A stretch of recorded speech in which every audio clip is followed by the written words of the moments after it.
Սերգեյ Խաչատրյան, աշխարհահռչակ հայ ջութակահար, ծնվել է 1985 թվականին Երևանում, երաժիշտների ընտանիքում։ Ջութակ նվագել սկսել է 6 տարեկանում, իսկ 8 տարեկանում տեղափոխվել է Գերմանիա, երաժշտական կրթությունը շարունակելու համար։ 2005 թվականին, հաղթելով Բելգիայի Էլիզաբեթ Թագուհու անվան մրցույթը, նա 4 տարով ստացել է Ստրադիվարիուսի 1708 թվականին պատրաստված հագինս ջութակը նվագելու իրավունքը։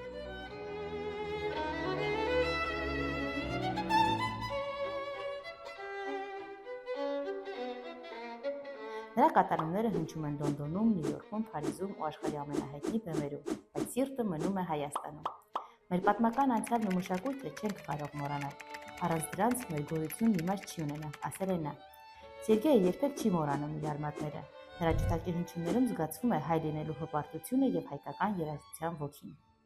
Նա այնքան մոտ է իր արմատներին, որ նույնիսկ իր իսպանուհի կինը, հրաշալի տիրապետելով հայերենին, հիսում է այդ կապվածությունը եւ այն փոխանցում իրենց երեխաներին։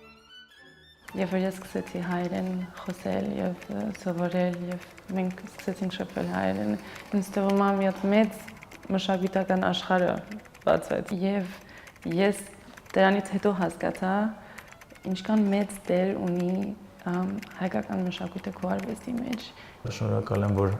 հայ եմ։ Միակ բանը, որ ես շատ կուզենամ, որ իմ երեխաները ունենան, դա այդ զգացմունքն է, որը ես ունեմ դեպի իմ երկիրը։ Ամենաարժեքավոր բաղադրիչներից մեկը լեզուն է, որ կարողանաս պահել, հայերեն խոսել, մի առիթով ասել է Սերգեյ Խաչատրյանը։